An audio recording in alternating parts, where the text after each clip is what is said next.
This is a freezer that's kept at -80 degrees Celsius. We use it for making snow!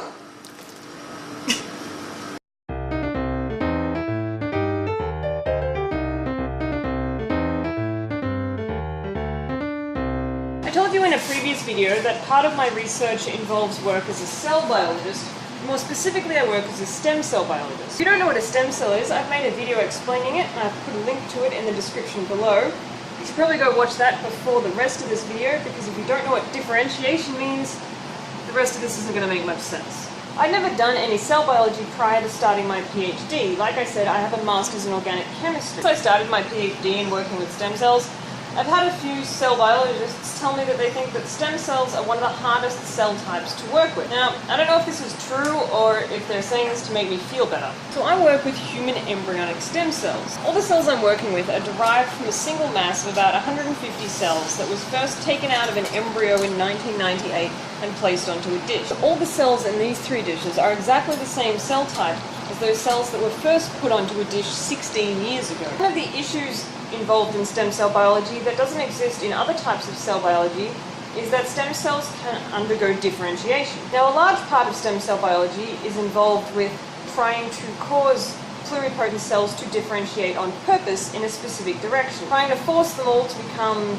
for example, neural cells, or blood cells, or muscle cells, or other types of fully differentiated cells. But if you're working with human embryonic stem cells or induced pluripotent stem cells and you're doing regular culture, one of the hardest things is to stop them from differentiating. See, they're disposed to do that naturally. So a lot of the times, one of the hardest things about stem cell culture is just trying to get these pluripotent cells to maintain their pluripotency, so to stop them from spontaneously differentiating in the dish. One thing you have to do to stop them from naturally differentiating is to make sure that their media is always fresh. So I have to change the cell media every day. You can leave other cell types in the same media for up to a few days, sometimes even up to a week. Another thing that commonly causes pluripotent cells to differentiate spontaneously in a dish is when they become too crowded. To avoid this problem, you have to regularly passage your cells. The process of passaging cells is just when you take your cells growing in a dish and you add a reagent that causes them to break apart from each other and to come off the bottom of the dish. Then you end up with a suspension of cells in your media, and then you take a small section of these cells and you put them in a new dish so that they're at a lower density in the new dish, and then you allow them to stick down on that new dish and grow up for another few days before you passage them again. The process of passaging cells is what I'll tell you about and show you today. Here I have a dish of some human embryonic stem cells I've been culturing for a few days now. I'll show you what they look like just before I passage them. So this mass of cells here are all really nice looking pluripotent human embryonic stem cells. Now if we look over here, we can see that some of the cells look different. So you can see these cells in here are all really small and closely packed together. These cells out here are a bit wider spaced apart. These cells have started to differentiate. Now I'm going to put on the cells a solution that is going to cause the cells to break apart from each other and come off the bottom of the dish. And we put the cells with the solution on them in the incubator and we wait for it to work. And often in cell biology we find ourselves with groups of like 3 to 5 minutes where we have literally nothing to do. Like, you know, for example, right now we're waiting for our cells to break apart. Sometimes you'll be using the centrifuge and you literally can't do anything. You can't check your phone, you're wearing gloves. 3 to 5 minutes seems like it isn't long until you have to just sit down and do nothing. I mean, what do you do in that time? It's time yet?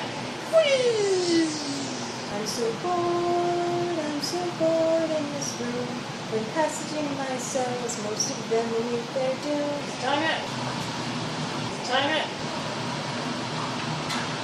These have been in the incubator for about 5 minutes now, so let's see what they look like. So what you can see is these beautiful big pluripotent cell colonies where the edges have started to kind of lift off the plate. Now I take off that solution and I put on the solution that the cells like growing in. So now I have clumps of the cells floating in solution in the dish.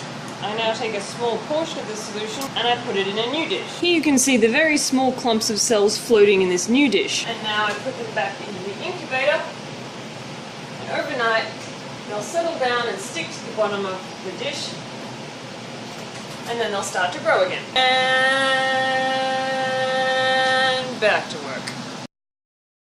3 long years will probably end up being 4. I still have no results, this isn't funny anymore.